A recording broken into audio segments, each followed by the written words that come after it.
സഹൃദയരെ, കലാസ്നേഹികളെ, ഇതിഹാസങ്ങളിൽ മഹാഭാരതവും രാമായണവും, ആഖ്യാനങ്ങളിൽ വേദകാലത്ത് വേർതിരിവ് നിന്നിരുന്നു. വേദങ്ങൾ സമർപ്പിക്കപ്പെട്ട കാവ്യശാഖയാണ് മഹാഭാരതം. ഈ ഇതിഹാസ ചരിത്രം വീണ്ടും ഇവിടെ സമർപ്പിക്കപ്പെടുവാൻ ഞങ്ങൾ ശ്രമിക്കുന്നു. അതിനു മുൻപേ ചരിത്രവേഷത്തിൽ ജീവൻ നൽകിയവരെയും പിന്നണിയിൽ പ്രവർത്തിച്ചവരെയും ഒന്ന് പരിചയപ്പെടുത്താം. രംഗസജ്ജീകരണം വിനോദ്, നൌഷാദ്. പശ്ചാത്തല സംഗീതം, ഡബ്ബിംഗ്, എഡിറ്റിംഗ് ബെൻസി പൂങ്കുന്നം, ശ്രീജു കുട്ടനല്ലൂർ. ചമയം രാധു പൂച്ചണിപ്പാടം. അഭിനയിച്ചവരും കഥാപാത്രങ്ങളും: Karnan doctor Udayakumar, Yudhishthiran doctor Pramod, Shakuni doctor Gopinath, Arjunan doctor Srivishnu, Kuntidevi doctor Raji Panchamin, Draupadi doctor Vidya Ramdas, Duryodhan Santhosh Patturakkal, Nakulan Rajan Nettissery, വിദൂഷകൻ ആൻഡോ വരടിയം. സഹായികൾ രഞ്ജു, ബെന്നി. സഹൃദയരെ, നിങ്ങളുടെ അനുഗ്രഹവും ആശീർവാദത്തോടും കൂടി അശ്വിനി നാടകവേദി അവതരിപ്പിക്കുന്നു കർണശബദം.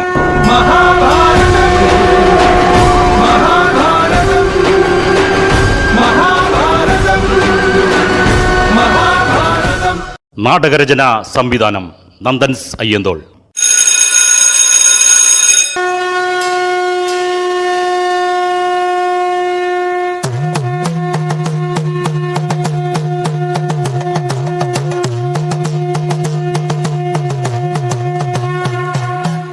കഥയാണ് കഥയാണ് മാളോരേ തകത. കഥയാണ് കഥയാണ് മാളോരേ തകത. കഥയാണ് കഥയാണ് മാളോരേ തകത. കഥയാണ് കഥയാണ് മാളോരേ തകത. സദസ്സിന് വന്ദനം. നാം വിദൂഷകൻ ഒരു കഥ പറയാൻ വന്നതാ. കഥ കേൾക്കാൻ നിങ്ങൾക്ക് ഇഷ്ടമല്ലേ?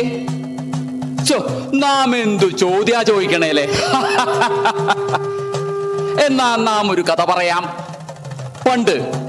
പണ്ടെന്ന് പറഞ്ഞാൽ വർഷങ്ങൾക്കപ്പുറം നടന്നൊരു കഥയാ.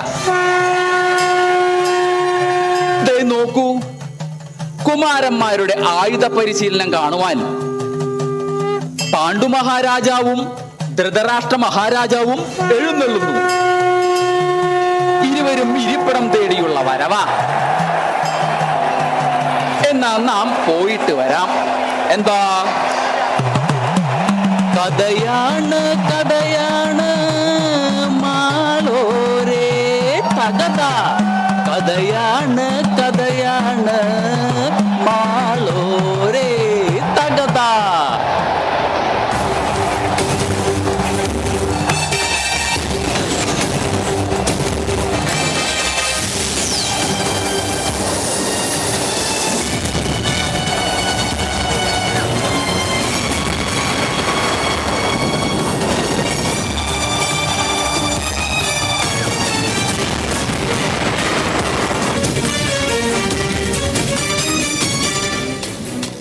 വിളിക്കാതെയും ചോദിക്കാതെയും ആയുധ പരിശീലന വേദിയിൽ എന്തിനു നീ വന്നു?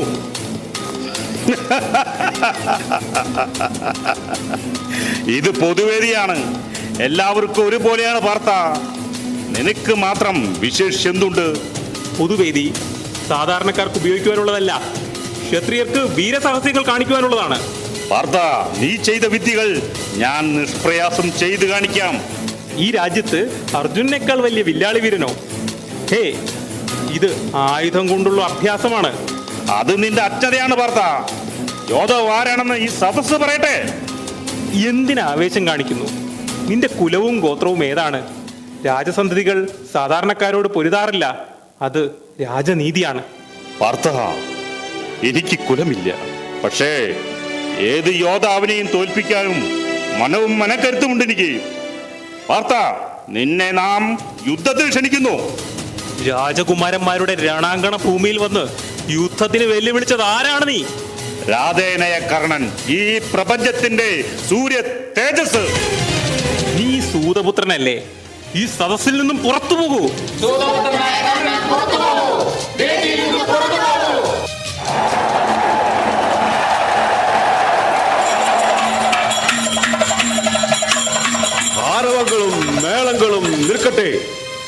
എനിക്കും ചിലത് പറയാനുണ്ട്. ജ്യേഷ്ഠ, സൂതനെ കുറിച്ച് എന്താണ് പറയാനുള്ളത്? ഇത് മത്സരമാണ്. അനുജനും കർണനും യോദ്ധാവ് ആരാണെന്ന് തെളിയിക്കൂ. ഇതാണോ രാജനീതി? ക്ഷത്രിയനായ ഞാൻ സൂതപുത്രനോട് യുദ്ധം ചെയ്യണമെന്നാണോ പറയുന്നത്? അനുജ, സൂതനും കുലഹീനനുമാണ് കർണനിൽ കാണുന്നതെങ്കിൽ നാം ഇതാ പറയുന്നു. പിതാക്കന്മാരുടെ സാന്നിധ്യത്തിൽ എന്റെ ആത്മമിത്രമായ കർണനെ രാജ്യത്തിന്റെ അംഗരാജാവായി വാഴിക്കുന്നു. ആത്മമിത്രമേ, ഈ അപമാനത്തിൽ നിന്ന് രക്ഷിച്ച എന്റെ കുലത്തെ ചോദ്യം ചെയ്ത ഈ ഭൂമിയിൽ ഞാൻ അങ്ങയെ കൈകൂപ്പി വണങ്ങുന്നു. കർണ,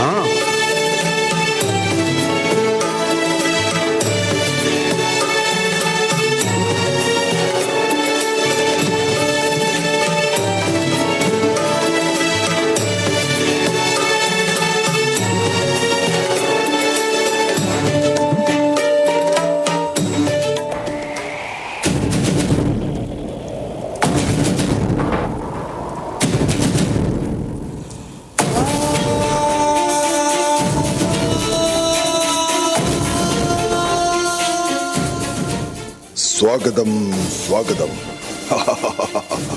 ഹസ്തിനപുരി രാജകൊട്ടാരത്തിലേക്ക് വില്ലാളി വീരനും അംഗരാജാവുമായ കർണന് സ്വാഗതം. വന്ദനം. ഇത്തരത്തിലൊരു കൂടിക്കാഴ്ച നാം ഒട്ടും പ്രതീക്ഷിച്ചില്ല. പ്രതീക്ഷിക്കാത്ത പലതും ഈ രാജ്യത്ത് ഇനി നടക്കേണ്ടതായിരിക്കുന്നു.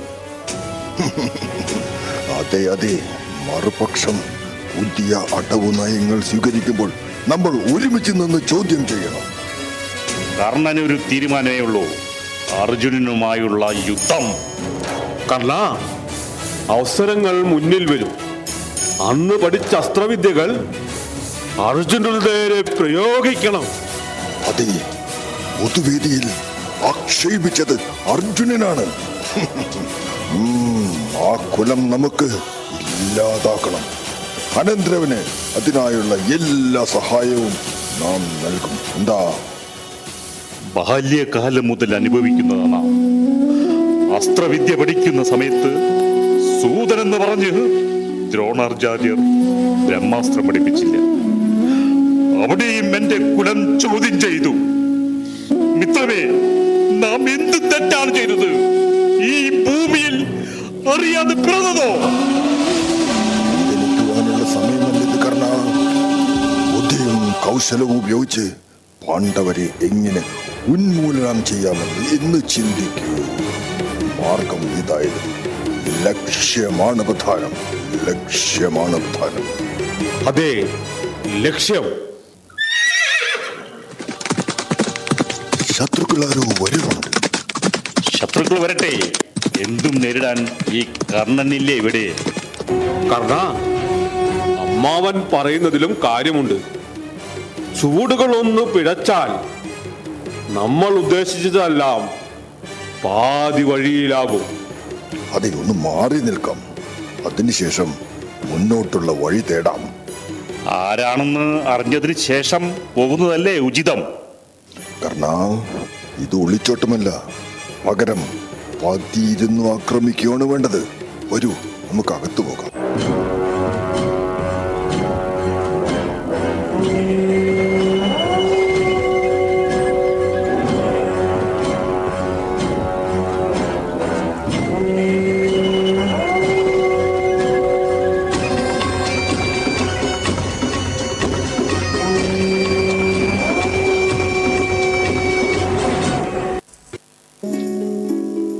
കുമാര, മത്സരം കഴിഞ്ഞതിന് ശേഷം നാം ശ്രദ്ധിക്കുന്നു നിന്റെ ഈ വിളറിയ മുഖം. മാതാശ്രീ, അനേകായിരം പ്രജകളുടെ മുന്നിലാണ് ഈ അർജുനൻ അപമാനിതനായത്. നീ അനുഗ്രഹീതനായ ഒരു വില്ലാളി വീരനാണ്. നിന്നെപ്പോലെ മറ്റാരുമില്ല. നീയാണ് ഇവിടുത്തെ വെളിച്ചം. മാതാശ്രീ, ഭംഗിവാക്കുകൾ പറഞ്ഞ് എന്നെ ആശ്വസിപ്പിക്കുകയാണല്ലേ. അർജുനൻ മത്സരം തുടങ്ങിയിട്ടേ ഉള്ളൂ. കുമാര, നാം പറയുന്നത് നീ മനസ്സിലാക്കൂ. കൗരവർ പിതാവിൻ്റെ ജ്യേഷ്ഠ പുത്രന്മാരാണ്. നാം അത് മറന്നു പോകരുത്. ചരിത്രം ഇവിടെ തുടങ്ങട്ടെ മാതാശ്രീ. എങ്കിൽ മാത്രമേ നമുക്ക് ജീവിക്കാനാവൂ. സമാധാനമാണ് നമ്മുടെ ലക്ഷ്യം.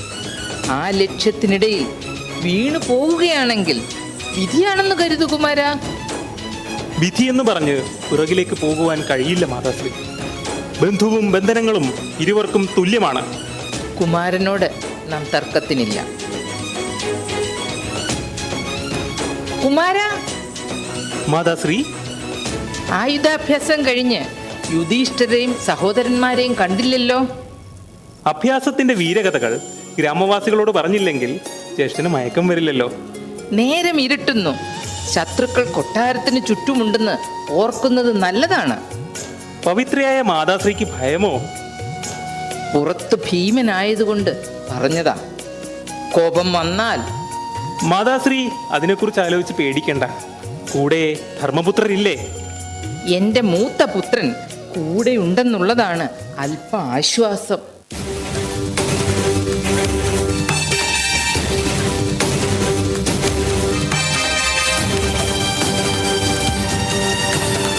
ഭീമസേന, ഹസ്തിനപുരിയിൽ കർണനോട് വിജയം നേടാൻ കഴിയാത്തത് ഹസ്തിനപുരിയിലെ രാജകൊട്ടാരത്തിന് അപമാനമാണ്. ഹേയ്, ഇത് ഭീമസേനനാണ്. ബലവും 1000 പേർ ഒരുമിച്ച് വന്നാലും എന്നെ ഒന്നും ചെയ്യാൻ കഴിയില്ല. പിന്നെയല്ലേ സൂതപുത്രനായ കർണൻ.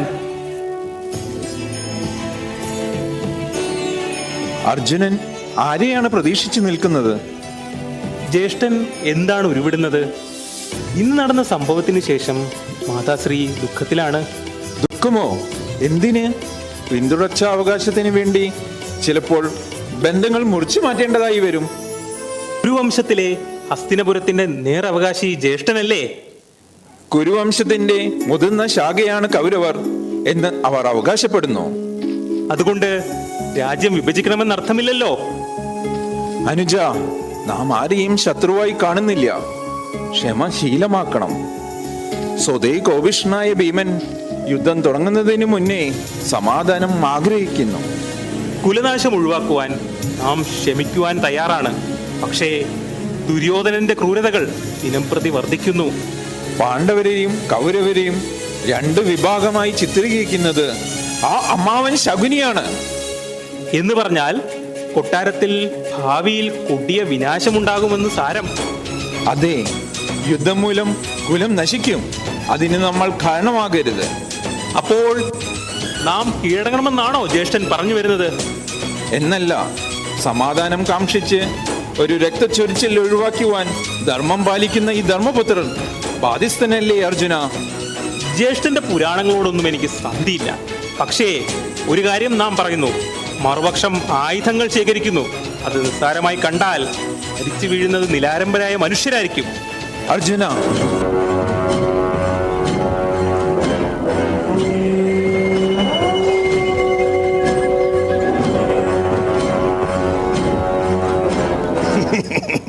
യുധിഷ്ഠിരാ, എന്ത് തീരുമാനിച്ചു? അമ്മാവൻ എന്താണെന്ന് പറഞ്ഞാലും രാജ്യത്തിന്റെ അധികാരം നിലനിർത്തുന്നതിനും സിംഹാസനത്തിന് മറ്റൊരു അവകാശിയില്ലാതിരിക്കുവാനും ഒരു സമവായം നാം കാണുന്നു. മനസ്സിലായില്ല. ഞാൻ പറയാം. ഹസ്തിനിപുരി കൊട്ടാരത്തിൽ നിന്ന് പാണ്ഡവർ മറ്റൊരിടം കണ്ടെത്തണം. കർണ, ഈ രാജകൊട്ടാരത്തിൽ നിന്ന് താമസം മാറണമെന്ന് ഉരിയാടുവാൻ നിനക്ക് എന്ത് അധികാരം? യുധിഷ്ഠിര, കർണൻ പറഞ്ഞതിലും കാര്യമുണ്ട്. അതായത് ഈ രാജകൊട്ടാരത്തിന്റെ ഭാഗമാണ് കർണൻ എന്ന് ധരിച്ച് എന്തും പറയാമെന്ന് കരുതിയാൽ അത് കേൾക്കുവാൻ ഈ ധർമ്മപുത്രൻ ബാധ്യസ്ഥനല്ല. യുധിഷ്ഠിര, ഇന്ന് പറഞ്ഞ വാക്കുകൾ ഒരിക്കൽ നിങ്ങൾക്ക് മാറ്റി പറയേണ്ടതായിട്ട് വരും. അന്ന് നാം കർണന്റെ വാചകങ്ങൾക്ക് മറുപടി പറയുമ്പോൾ എൻ്റെ മുഖത്ത് നിസ്സഹായന്റെ പ്രതിരൂപമായിരിക്കും. അന്ന് അധികാരം നഷ്ടപ്പെട്ട യുധിഷ്ഠിരന്റെ മുന്നിൽ അംഗീകാരത്തോടെ പറയും, കർണ, ഞാൻ പാണ്ഡുപുത്രനാണ്, നീ സൂതപുത്രനും. ഹസ്തിനപുരി രാജകൊട്ടാരത്തിലെ അംഗരാജാവായി എന്ന് കരുതി അവകാശ തർക്കത്തിനുള്ള പോംവഴി ഒരു അന്യന്റെ സാന്നിധ്യത്തിൽ വേണ്ട. യുധിഷ്ഠിരൻ അത് സമ്മതിക്കില്ല. നീ കർണൻ അന്യനോ? അല്ലേ അല്ല, ഈ രാജകൊട്ടാരത്തിന്റെ അംഗരാജാവാണ് കർണൻ. യുധിഷ്ഠിരൻ മറന്നുപോകുന്നു. അപ്പോൾ ഞങ്ങൾക്ക് നേരെയുള്ള ആയുധമായിട്ടാണ് കർണനെ കാണുന്നത് എന്ന് സാരം. യുധിഷ്ഠിര, കൗരവർക്ക് എന്ത് ത്യാഗം ചെയ്യുവാനും കർണൻ സന്നദ്ധനാണ്. കാരണം ഈ സമൂഹത്തിന്റെ മുൻപിൽ ശിരസ് താഴ്ത്തി നിന്നപ്പോൾ ഇരുകൈയും പിടിച്ച് മാറോട് ചേർത്ത് ആത്മമിത്രമേ എന്ന് വിളിച്ചത് ദുര്യോധനനാണ്. അതെ, പരിഹാസം നിറഞ്ഞ സദസ്സ്, ഒന്ന് വാവിട്ട് കരയുവാൻ കഴിയാതെ നിശ്ചലനായ അവസ്ഥ, ശരീരവും മനസ്സും തളർന്നുപോയി. ഒറ്റപ്പെട്ടു പോയി എന്നെ ചേർത്ത് പിടിച്ചത് ദുര്യോധനാണ്. മറക്കില്ല കർണൻ, മറക്കില്ല യുധിഷ്ഠിര ഈ കർണൻ. നീ ഒരു യോദ്ധാവാണ് കർണ, നിന്നെ കുറിച്ച് ഞാൻ അഭിമാനം കൊള്ളുന്നു. അപ്പോൾ എല്ലാവരും അറിഞ്ഞതിന് ശേഷമുള്ള കളിയാണല്ലേ?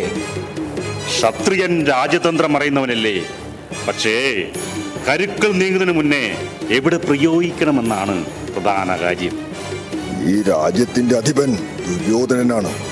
അനന്തരവനെ തോൽപ്പിച്ച് ഈ കൊട്ടാരവും രാജ്യവും കീഴടക്കാമെന്ന് ധരിക്കേണ്ട, അത് മിഥ്യാധാരണയാണ്. എന്തിനീ പിടിവാശി? രാജ്യത്തിന് രണ്ടവകാശി എന്തിന്? നാം എല്ലാം ഈ സമൂഹത്തിന്റെ പുത്രന്മാരല്ലേ? യുധിഷ്ഠിര, വർഷങ്ങളായി നാം അന്യോന്യം ജീവിച്ചതല്ലേ? എന്നിട്ട് എന്ത് സംഭവിച്ചു? അധികാര തർക്കം. ഈ തർക്കം അവസാനിക്കണമെങ്കിൽ ഒന്ന് വേർപിരിഞ്ഞേ പറ്റൂ. രാജ്യം വിടുവാൻ കഴിയുന്നില്ലെങ്കിൽ അധികാരം നിലനിർത്താൻ ആരാണ് സമർത്ഥനെന്ന് തെളിയിക്കൂ. രാജ്യങ്ങൾ തമ്മിൽ സംഘർഷമുണ്ടാകുമ്പോൾ പരസ്പരം ഒരു ധാരണയുടെ അടിസ്ഥാനത്തിൽ സമവായം ഉണ്ടാകാറില്ലേ? വളരെ ശരിയാണ്. പക്ഷേ ഇരുവിഭാഗം വിട്ടുവീഴ്ചയ്ക്ക് മുന്നോട്ട് വരുമ്പോഴാണ് സങ്കീർണമായ വിഷയങ്ങൾക്ക് ഫലപ്രാപ്തി കാണുന്നത്. യുധിഷ്ഠിര, ഒരു കുറുക്ക് വഴി നാം പറഞ്ഞു തന്നാലോ? ശ്രദ്ധിച്ച് കേൾക്കണം. പിന്തുടർച്ചാവകാശത്തിന് വേണ്ടി ഒരു പന്തയം, ജയിക്കുന്നവന് ഹസ്തിനപുരി കൊട്ടാരവും. എന്താ? അതെ, കൊട്ടാരം നിലനിർത്തുക മാത്രമല്ല, രാജ്യത്തിന്റെ പുതിയ ഭരണപരിഷ്കാരങ്ങൾ രാജ്യത്ത് നടപ്പിലാക്കുവാനും കഴിയും. രാജ്യം വിഭജിക്കുകയോ? ഒരിക്കലും നടക്കുവാൻ പാടില്ലാത്ത കാര്യം. സംഭവിച്ചേ തീരൂ, അല്ലെങ്കിൽ കൊട്ടാരത്തിൽ നിന്ന് പിടിച്ചിറക്കുന്ന. ജ്യേഷ്ഠൻ എന്താണ് ഈ പറയുന്നത്? ഇവിടെ നീതിയും ന്യായവുമില്ലേ? ധർമ്മപുത്രർ ധീരനാണ്. സമൂഹത്തിന്റെ മുന്നിൽ ധർമ്മം പാലിക്കേണ്ടവനാണ്. മറിച്ച് സംഭവിച്ചാൽ അത് അധാർമികതയാണ്. നീതി പാലിക്കേണ്ടവർ അധർമ്മം ഉരുവിടുന്നു, എന്നിട്ട് ഉള്ളവരെ ധാർമ്മികത പഠിപ്പിക്കുന്നു. ധാർമ്മികത വാക്കുകളിൽ മാത്രം പോരാ അർജുന. ഇന്നേവരെ കേട്ട് കേൾവിയില്ലാത്ത ആക്രോശങ്ങൾ. ഒന്നും നാം പറയാം. സൂര്യാസ്തമയത്തിന് മുന്നേ ഒരു തീരുമാനമുണ്ടായില്ലെങ്കിൽ ഒന്നും സംഭവിക്കില്ല ജ്യേഷ്ഠ.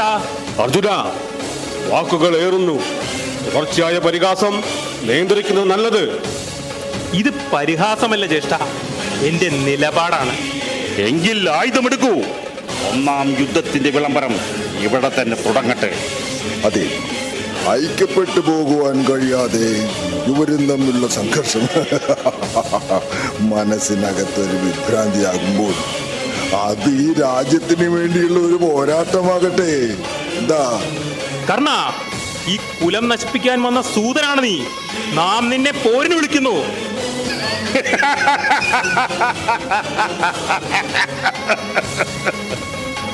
ഈ കർണൻ ആയുധം കൊണ്ട് തോൽപ്പിക്കുവാൻ എനിക്ക് കഴിയില്ല അർജുന. കാണട്ടെ നിന്റെ വീര്യം. അരുത് കുമാര, അരുത്. ഇത് യുദ്ധഭൂമിയല്ല, ഹസ്തിനപുര കൊട്ടാരമാണ്. അരുത് കുമാര, അരുത്.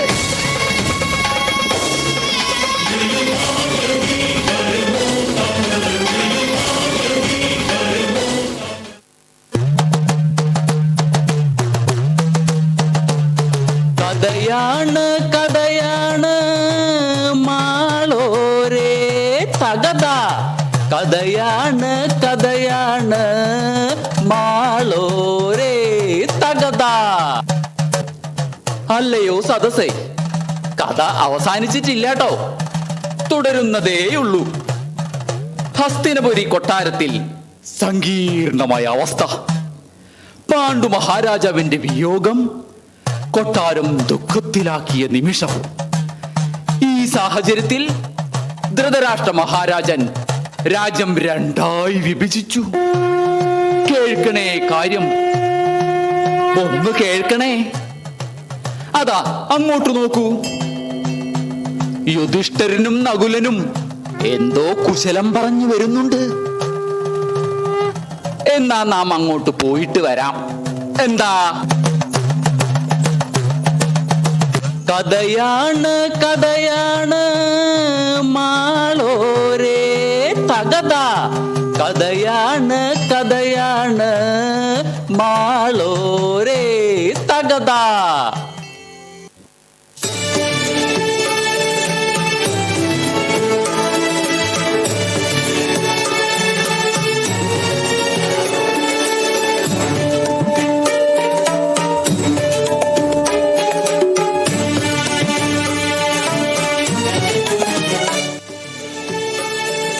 നകുല, ഇന്ദ്രപ്രസ്ഥം മനോഹരമായിരിക്കുന്നു. വിവിധ വാസ്തുശില്പങ്ങളാൽ അലങ്കരിച്ച ദൃശ്യഭംഗി. അതെ, ഹസ്തിനിപുര കൊട്ടാരത്തിന്റെ മാതൃകയിൽ ശില്പികൾ നിർമ്മിച്ച ഇന്ദ്രപ്രസ്ഥം. കൊട്ടാരം കാണുവാൻ ഗ്രാമാന്തരങ്ങളിൽ നിന്നും പലരും വേഷം മാറി വരും. സൂക്ഷിക്കണം. വർഷങ്ങളായി നാം അനുഭവിക്കുന്ന പ്രതിസന്ധിയല്ലേ ഇത്? നകുല, കൗരവസേനയുടെ ഉപദേഷ്ടാവ് ആ അമ്മാവനായ ശകുനിയാണ്. കുതന്ത്രങ്ങളിൽ അദ്ദേഹത്തെ തോൽപ്പിക്കുവാൻ ആരുമില്ല. ഒരുപാട് വിശിഷ്ട വ്യക്തികളെ ജ്യേഷ്ഠൻ കണ്ടതല്ലേ? ആക്രമണം നടന്നാൽ നിസ്സഹായനായി നിൽക്കരുത്. നമുക്ക് നോക്കാം കൗരപക്ഷം എന്താണ് ആസൂത്രിതമായി ചെയ്യുന്നത് എന്ന്. അല്ല, ഇന്ദ്രപ്രസ്ഥത്തിന്റെയും മറ്റു വിഷയങ്ങളും സംസാരിക്കുന്നതിനിടയിൽ ഒന്ന് മറന്നു. എന്താണ് ജ്യേഷ്ഠ? അർജുനും ഭീമനും എവിടെ പോയി? ദ്രൗപദി സ്വയംവരത്തിന്റെ വിളംബരം അറിഞ്ഞതിന് ശേഷം ജ്യേഷ്ഠൻ പതിവിലുപരി സന്തോഷത്തിലാണ്. സന്തോഷമായി. ലക്ഷ്യം തേടിയുള്ള ഈ യാത്രയിൽ എന്തായാലും സ്വയംവരം ഒന്ന് കാണാം. ഈ വേഷവിധാനത്തിൽ ജ്യേഷ്ഠ നാം എങ്ങനെ സദസ്സിനെ അഭിമുഖീകരിക്കും? അതിനും പല മാർഗങ്ങൾ തന്നെയില്ലേ? അതിലൊന്ന് സ്വീകരിച്ചാൽ മതി.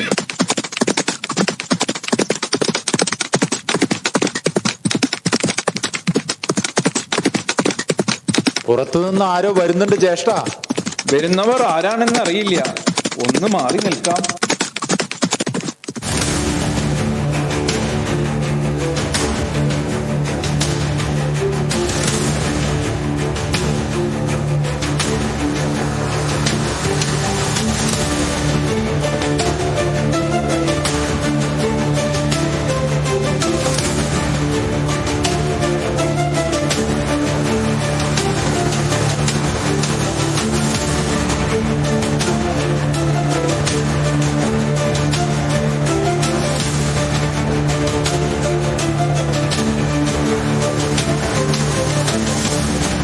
അമ്മാവ, നാം പ്രതീക്ഷിച്ചതിലും ഗംഭീരം, അതിമനോഹരമായിരിക്കുന്നു.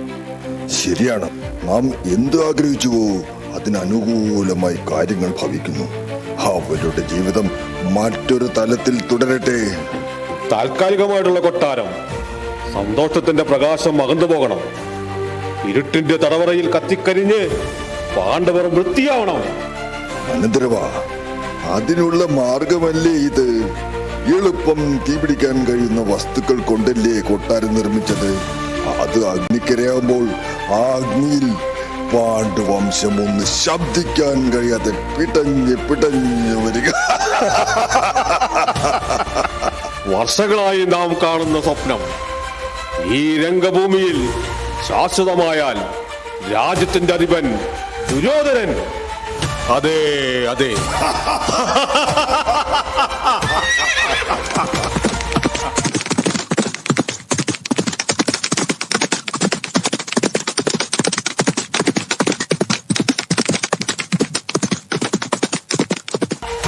നഗരവാസികൾ കൊട്ടാരത്തിലേക്ക് മേള കാണാൻ വരുന്നുണ്ട്. വരുന്നവരുടെ ശ്രദ്ധയിൽ നമ്മൾ പെടരുത്. വരൂ, നമുക്ക് പോകാം.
മാതാശ്രീ, മാതാശ്രീ, കണ്ണിന് കുളിർമയുള്ള ഒരു കാഴ്ച കാണിച്ചു തരാം. ഒന്ന് വേഗം വരൂ മാതാശ്രീ. എന്തായാലും കുമാരന്മാർ നല്ല കാര്യമല്ലേ പ്രവർത്തിക്കുകയുള്ളൂ. കൊണ്ടുവന്നത് സൗന്ദര്യമുള്ള കാഴ്ചയാണെങ്കിൽ എല്ലാവർക്കും കൂടി ആസ്വദിക്കാം. മകളെ, വാക്കുകളെ തെറ്റിദ്ധരിക്കരുത്. നാം സൗന്ദര്യമുള്ള ഒരു ശില്പമാണെന്ന് കരുതിയാണ് അങ്ങനെ പറഞ്ഞത്. മാതാശ്രീ, അവിടുത്തെ വിഷമം നാം മനസ്സിലാക്കുന്നു. പാഞ്ചാല രാജാവിന്റെ പുത്രി ദ്രൗപദി 5 പാണ്ഡുപുത്രന്മാരെയും മനസ്സിൽ സ്വീകരിച്ചു കഴിഞ്ഞു. കുമാരി, ഒരു ദരിദ്ര ബ്രാഹ്മണ കുടുംബത്തിലാണ് ആഴ്ചകളോളം കുമാരന്മാർ താമസിച്ചത്. ദിവസേന ഭിക്ഷയാചിച്ചും അത് 2ആയി ഭാഗിച്ചു. കുമാരി എന്നെ ശപിക്കരുത്. മാതാശ്രീ, എൻ്റെ ജീവിതത്തിൽ അംഗീകരിക്കാനാവാത്തതായി ഒന്നേ ഉണ്ടായിട്ടുള്ളൂ. അത് കർണനുമായുള്ള സ്വയംവരമാണ്. കുമാരി, കർണൻ സൂര്യ തേജസ്സുള്ള കർമ്മധീരനായ ഒരു പോരാളിയാണ്. സൂതവംശത്തിൽപ്പെട്ടവനല്ലേ. എൻ്റെ അഭിലാഷം പൂർണ്ണമായി. ഞാൻ ആഗ്രഹിച്ച പോലെ സ്വയംവരം നല്ല രീതിയിൽ നടന്നു. എന്തായാലും സംഭവിക്കേണ്ടത് സംഭവിച്ചു. പാണ്ഡുവംശം നിലനിർത്തേണ്ടത് പുത്രിയാണ്. സന്തോഷവതിയായിരിക്കും.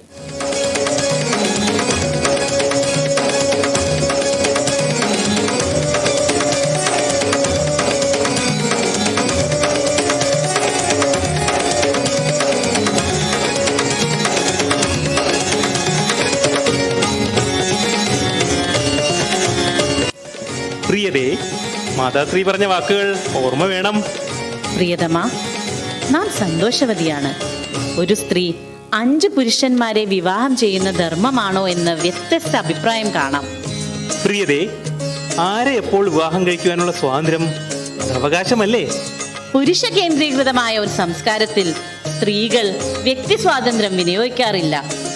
പുരുഷന്മാർക്ക് മറിച്ച് സ്വാതന്ത്ര്യമുണ്ട് താനും. എങ്കിലും പൗരാണിക കാലഘട്ടത്തിൽ സ്ത്രീകൾ വ്യക്തി സ്വാതന്ത്ര്യം ഉപയോഗിക്കാറുണ്ട്. പതിമാർക്കും പത്നിക്കും പൂർണ്ണ സമ്മതമാണെങ്കിൽ ബഹുഭർത്തൃത്വം ധർമ്മം തന്നെയാണ്. പക്ഷേ വിശ്വാസങ്ങൾ നിലനിൽക്കുന്നത് കൊണ്ട് ചില നിബന്ധനകൾ അംഗീകരിച്ചു പോകേണ്ടതുണ്ട്. എന്താണത് പ്രിയതേ? ഒരുമിച്ചിരിക്കുന്ന അറയിൽ പ്രവേശിക്കരുത്. ഞാൻ അറിയാതെ ജീവിക്കുന്ന കൊട്ടാരത്തിൽ മറ്റൊരു മഹാറാണി പാടില്ല. പ്രിയതമേ, നീ എൻ്റെ ആദ്യ വസന്തമല്ലേ. കർണനും ശല്യനും പ്രഗത്ഭരായവരും സ്വയംവരത്തിൽ പരാജയപ്പെട്ടപ്പോൾ എൻ്റെ പ്രണയത്തിൻ്റെ ആദ്യ വസന്തമായിരുന്നു നീ. നിന്റെ താമരത്തണ്ട് പോലുള്ള കൈകൾ, മാൻപേട പോലുള്ള നയനങ്ങൾ, താമരമുട്ട് വിടരുന്ന മന്ദഹാസം, ഇതെല്ലാം എന്നിൽ പ്രണയകാവ്യമായി ഒഴുകുന്നു.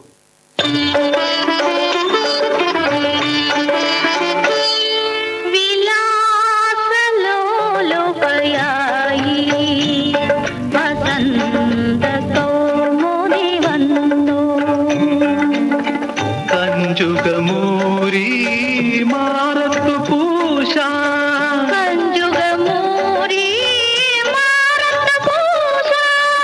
കളകത്തിണ്ണം നീക്കി വച്ചു,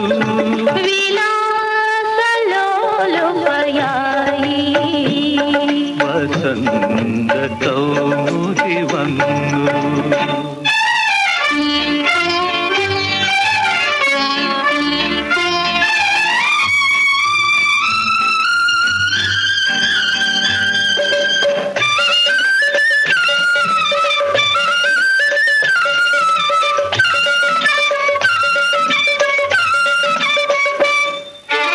വനാന്ത ശീതള നളിനി,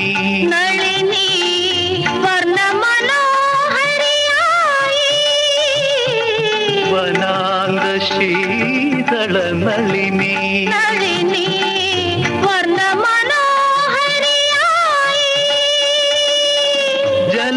ജലദേവതമാർ ലീലാലോലം, ജലദേവതമാർ ലീലാലോലം നീന്തി നീന്തി നടന്നു,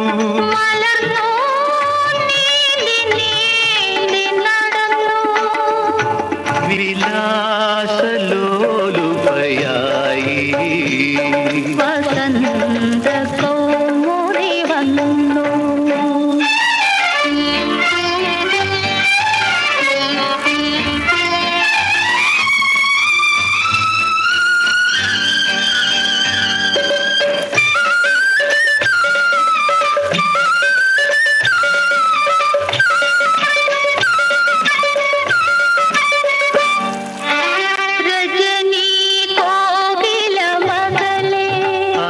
അകലെ മദകര സംഗീതമരുളി രജനി കോകില മകളെ അകലെ മദകര സംഗീതമരുളി മനസ്സുമുടലും പ്രണയലഹരിയിൽ മനസ്സുമുടലും പ്രണയലഹരിയിൽ മദന പൂജയ്ക്കൊരുങ്ങി ഇന്നിതാ മദന പൂജയ്ക്കൊരുങ്ങി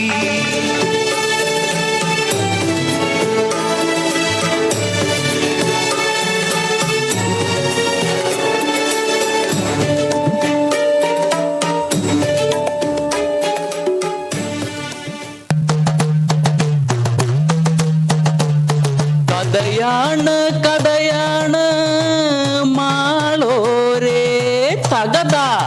കഥയാണ് കഥയാണ് മാളോരേ തകത. സദസ് കഥയെല്ലാം കേട്ടില്ലേ? അങ്ങനെ സ്വയംവരം കഴിഞ്ഞ് അർജുനനും സഹോദരന്മാരും സന്തോഷത്തിലിരിക്കുന്ന സമയം ധൃതരാഷ്ട്ര മഹാരാജൻ ഹസ്തിനപുരി കൊട്ടാരത്തിലേക്ക് പാണ്ഡവരെ കൂട്ടിക്കൊണ്ടുവരുവാൻ ദൂതനെ അയച്ചു. ഇനിയല്ലേ കഥ തകതൈ തക. കഥയാണ് കഥയാണ് മാളോരേ തകത. കഥയാണ് കഥയാണ് മാളോരേ തകത.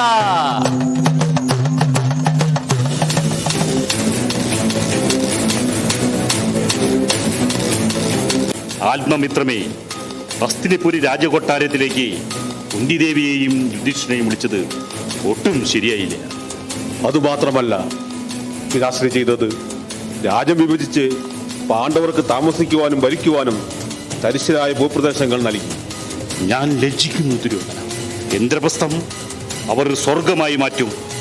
യുധിഷ്ഠിരനെ യാഗം നടത്തി കിരീടധാരണ ചെയ്ത് പുതിയൊരു ഇന്ദ്രപ്രസ്ഥമായി മാറ്റും. കേട്ടുകേൾവി, ഇന്ദ്രപ്രസ്ഥത്തിന് സമൃദ്ധിയും പാണ്ഡവരുടെ ശക്തിയും വർദ്ധിച്ചു. പക്ഷേ നാം ഇതെങ്ങനെ സഹിക്കും? അനന്തരവ, അസ്വസ്ഥനാകാതെ ഇത്രയും വലിയ പ്രതിസന്ധി നാം തരണം ചെയ്തിട്ടില്ലേ? ഇന്ദ്രപ്രസ്ഥം തിരിച്ചു പിടിക്കണം. പാണ്ഡവരെ ഭൂമിയിൽ ഇടം നൽകാതെ അവസാനിപ്പിക്കണം. കർണ, നമ്മുടെ മുന്നിൽ സമയം അപര്യാപ്തമാണ്. വരൂ, നമുക്ക് പോകാം. ദുര്യോധന, ഇവിടെ പോകുന്നു. ചില വ്യവസ്ഥകളുടെ അടിസ്ഥാനത്തിൽ മാത്രമേ പാണ്ഡവരെ നമ്മുടെ വരുതിയിൽ കൊണ്ടുവരാൻ കഴിയുകയുള്ളൂ. എന്ന് പറഞ്ഞാൽ മുന്നേ ഉപയോഗിച്ചൊരു പ്രയോഗം ചില വ്യവസ്ഥകളുടെ നിബന്ധനയിൽ നടപ്പിലാക്കണം, അത്ര തന്നെ. മനസ്സിലായില്ല മാവ. ഞാൻ ഉദ്ദേശിച്ചത് പകിടകളിയാണ്. മാസങ്ങൾക്ക് മുമ്പേ ഒരു പരീക്ഷണം നടന്നതാണ്. പക്ഷേ മനസ്സില്ലാ മനസ്സോടെ രാജ്യവും അവരുടെ സ്വാതന്ത്ര്യവും നാം തിരിച്ചു നൽകി. അതെ, നാം അന്ന് പറഞ്ഞതാ ഇത് വിഡ്ഢിത്തമാണെന്ന്. കർണൻ പറയുന്നത് വളരെ ശരിയാണ്. കയ്യിൽ കിട്ടിയ ആയുധം ഉപയോഗിക്കാതെ പോയി. എങ്കിൽ യുധിഷ്ഠിരനെ പകിടകളിക്ക് വിളിക്കൂ. എന്നിട്ട് ആൾമാരുടെ ജീവിതത്തിന് വ്യവസ്ഥ പരിഗണിക്കൂ.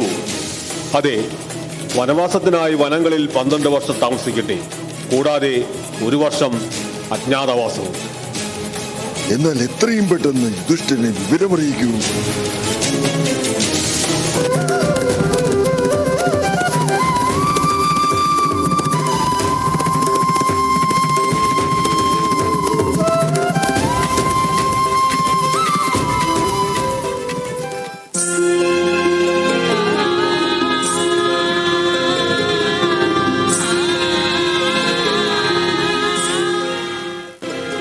അർജുന, നീണ്ട 12 വർഷം ഇത്രയും വേഗം പോയത് അറിഞ്ഞില്ല.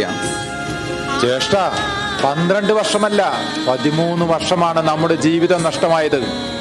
ഈ ചതിയിൽ ജ്യേഷ്ഠൻ ഇവിടെ പിഴച്ചുവെന്ന് അറിയില്ല. പക്ഷേ സ്വയംവരം കഴിഞ്ഞ് വരണമാലയം ചാർത്തിയ ദ്രൗപദി വരെ. ശരിയാണ്, ചതിയായിപ്പോയി.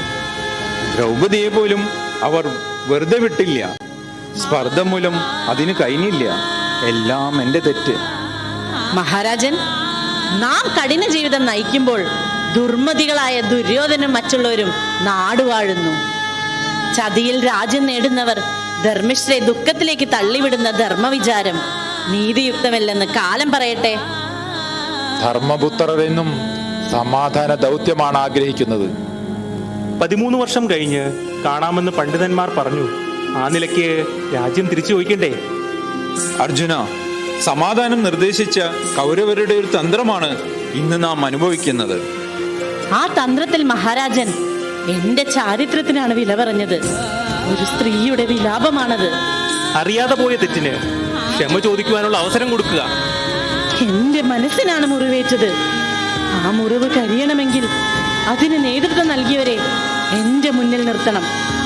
പത്നി, ഈ സാഹചര്യത്തിൽ ജ്യേഷ്ഠനെ ധർമ്മസങ്കടത്തിലാക്കണോ? ധർമ്മത്തിന്റെ ആൾരൂപമാണ് മഹാരാജൻ എന്ന് നാം കേട്ടിരിക്കുന്നു. വാരിക്കോരി ദാനം നൽകി മാലോകരുടെ പ്രീതി സമ്പാദിച്ച് രാജസൂയ നടത്തിയ ധർമ്മരാജനാണങ്ങ്. പത്നി, സംഭവിച്ചു പോയി എന്ന് പറഞ്ഞില്ലേ? ധാന്യസമൃദ്ധിയും എല്ലാം നശിച്ചു. നേരധികാരികളായ പാണ്ഡവർ കാട്ടിൽ, ചതിയന്മാർക്ക് രാജയോഗം. മനസ്സ് ശാന്തമാകുന്നില്ല രാജൻ. എന്റെ ഹൃദയം വീണ്ടും കൊത്തി മുറിവേൽപ്പിക്കുന്നു. കോപമില്ലാത്തവൻ ക്ഷത്രിയനല്ല. ഈ പൊതുതത്വത്തിന് അങ്ങ് അർഹനല്ല. ക്രോധം നാശവും പാപവും ഉണ്ടാക്കും. ക്രുധന് വിവേകമുണ്ടാകില്ല. പക്ഷേ വിവേകമില്ലാത്ത ക്രുധൻ വിവേചനരഹിതമായിരിക്കും. സർവനാശം വരുന്ന ക്രോധത്തെ ബന്ധുജനങ്ങൾ പരിചരിക്കുക തന്നെ വേണം. ക്ഷമയും കയ്യൂക്കും ഒരുമിച്ച് ഉപയോഗിക്കാം, പക്ഷേ കാലദേശങ്ങൾക്ക് അനുസൃതമായിരിക്കണം. അഥവാ രാജ്യം തിരിച്ചു കിട്ടിയാൽ തന്നെ അങ്ങ് വീണ്ടും ചൂതുകളിൽ ഏർപ്പെടില്ല എന്നെന്താ ഉറപ്പ്? ധർമ്മത്തെക്കാൾ ശ്രേഷ്ഠമല്ലേ ജീവിതം? ധർമ്മത്തെ രക്ഷിക്കുന്നവനെ ധർമ്മം രക്ഷിക്കുമെന്ന് പറയുന്നത് സ്വാനുഭവത്തിൽ ശരിയല്ല. ധർമ്മഫലം ദിവ്യമാണ്. അത് ആരെയും ശിക്ഷിക്കുന്നില്ല. ഭൂതജാലങ്ങളെ കൊണ്ട് പരസ്പരം കൊല്ലിക്കുന്നത് ഈശ്വരൻ തന്നെയാണ്. അർത്ഥശൂന്യമായ ധർമ്മ സംരക്ഷണവാദം അങ്ങ് ഉപേക്ഷിക്കണം. സ്വന്തം കുറ്റത്തിന് ധർമ്മത്തെയോ അധർമ്മത്തെയോ പറഞ്ഞിട്ട് കാര്യമില്ല. 12 വർഷത്തെ വനവാസവും 1 വർഷത്തെ അജ്ഞാതവാസവും സഭയിൽ നാം നൽകിയ വാഗ്ദാനമാണ്. അത് ലംഘിക്കുന്നത് സത്യവിരോധമാണ്. ദുര്യോധനോടൊപ്പം വലിയ സൈനിക ശക്തിയുണ്ട്. അവർക്ക് വേണ്ടത്ര ആയുധശേഷിയുമുണ്ട്. സൈനിക ശക്തിയില്ലാത്ത നമുക്ക് ജയിക്കുവാൻ കഴിയില്ല. യുദ്ധമുണ്ടായാൽ എല്ലാവരുടെയും മരണമായിരിക്കും. മനുഷ്യായുസ് അസ്ഥിരമാണ്. എപ്പോൾ എന്തും സംഭവിക്കാം. കഴിയുന്നതിലും വേഗം കാര്യം നടത്തണം. സമയം വരട്ടെ എന്ന് കരുതുന്നതിൽ അർത്ഥമില്ല.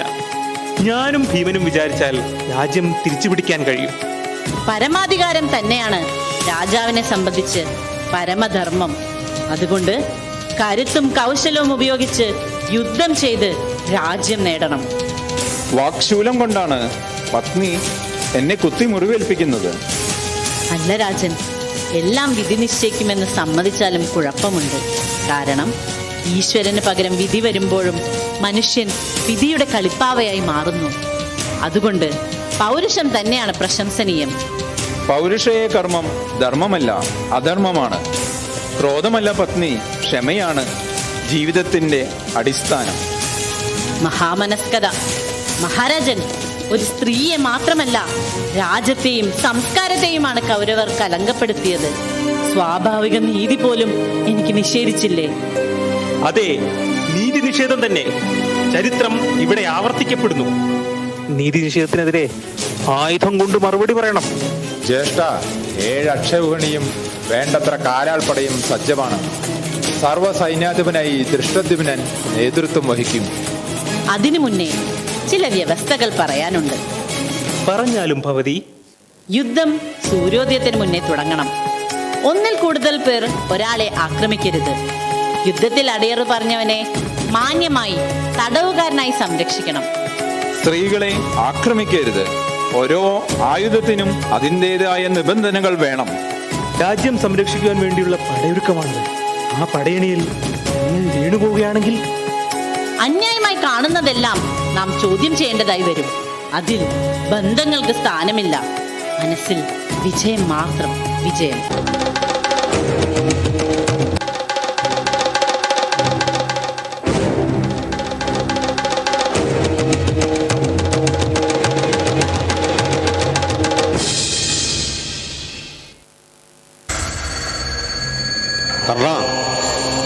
കാർത്തിക മാസമാണ്. വെളുത്ത ത്രയോദശി, യുദ്ധത്തിന് അഭികാമ്യം. അനന്തരവ, യുദ്ധം അനിവാര്യമാകിയാൽ നമ്മുടെ ശക്തരായ സാമന്തന്മാരിൽ നിന്നും പിന്തുണ തേടണം.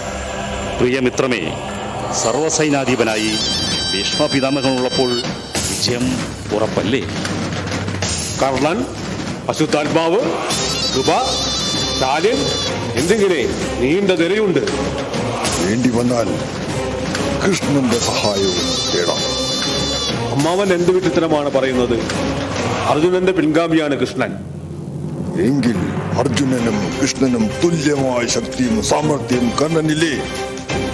എല്ലാ അഭ്യസ്തവിദ്യകളിലും ഒന്നാമായി ജനിച്ചവൻ, സൂര്യ തേജസ്സാണ് കർണൻ.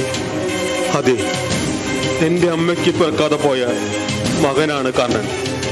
ഏതാപത്തിലും നമ്മെ സഹായിക്കുവാൻ, മുന്നിൽ നിന്ന് ആയുധം തൊടുക്കുവാൻ കർമ്മധീരനായ യോദ്ധാവ്. മിത്രമേ, കർണൻ എന്നും കൗരവപക്ഷത്തുണ്ടായിരിക്കും. കാരണം എന്നെ സമൂഹത്തിന്റെ മുന്നിൽ ചേർത്ത് പിടിച്ച് ഞാൻ സൂതനല്ലെന്ന് പറഞ്ഞത് കൂടെ നിർത്തിയത് മിത്രമാണ്. ആ കർണൻ മരണം വരെ അങ്ങയുടെ കൂടെ ഉണ്ടാവും. പോയി വരൂ മിത്രമേ, വിജയ് ഭവ.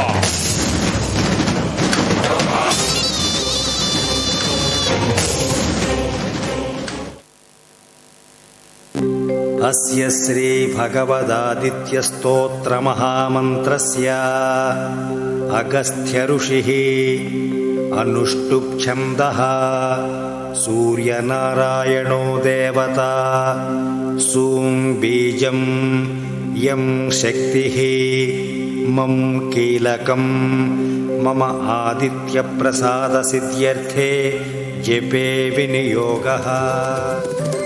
മാതാശ്രീ ഉപേഷ്ടയായാലും ഞാൻ കർണൻ, രാധയുടെയും അതിരുതിന്റെയും മകൻ. കുമാര, നീ എന്റെ ആദ്യ ജാതനാണ്. കൗമാരപ്രായത്തിൽ അവിവാഹിതയായ അമ്മയ്ക്ക് പറ്റിയ തെറ്റ് അല്ലേ? ആവശ്യമില്ലാത്ത കുട്ടിയെ നദിയിൽ ഉപേക്ഷിച്ചാലും ഞാൻ വിലപിച്ചത് നീ അറിഞ്ഞില്ലല്ലോ. ദിവ്യപിതാവായ സൂര്യന്റെ ഭാവമാണ് നിനക്കുള്ളത്. ഞാൻ ആദ്യജാതനായിരുന്നെങ്കിലും വാത്സല്യമോ പരിചരണമോ ലഭിച്ചിട്ടില്ല. അമ്മ എന്നെ ഒരു ശത്രുവിനെ പോലെയല്ലേ മാറ്റി നിർത്തിയത്? കുമാര, അമ്മയുടെ വേദന എന്താണെന്ന് നിനക്കറിയില്ല. വർഷങ്ങളായി മനസ്സിൽ കൊണ്ടു നടന്ന രഹസ്യം മറച്ചുവെച്ചു എന്നുള്ളത് തെറ്റ് തന്നെയാണ്. മാതാശ്രീ വന്ന കാര്യം പറയും.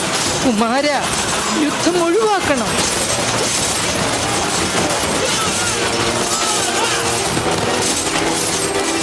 മകനെ, നിന്റെ സഹോദരങ്ങളാണ് അർജുനനും മറ്റുള്ളവരും. അമ്മേ, ഞാനൊന്ന് ചോദിക്കട്ടെ.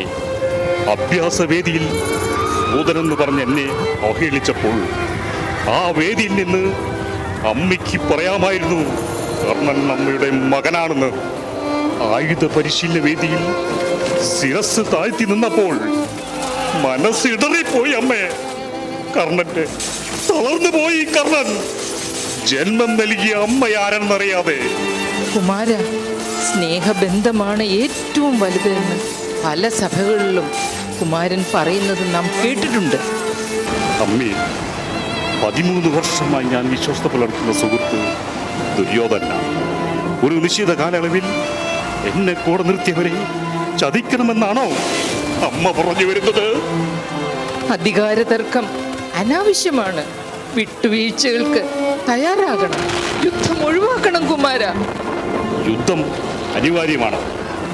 എന്റെ ലക്ഷ്യം അർജുനനാണ്. അർദ്ധ സഹോദരങ്ങളെ ഞാൻ വധിക്കില്ല.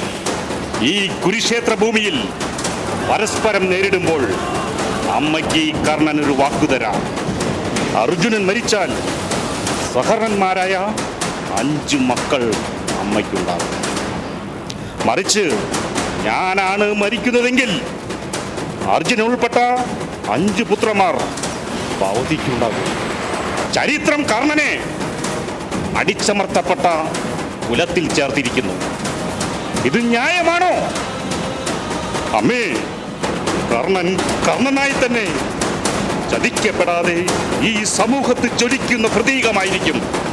ഇതാണ് അമ്മേ കർണന്റെ കർണ ശബ്ദം. മകനെ കുമാര,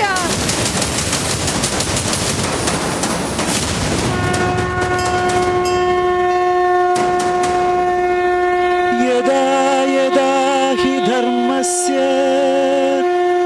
ഗ്ലാനിർഭവതി ഭാരത അഭ്യുത്ഥാനമഹം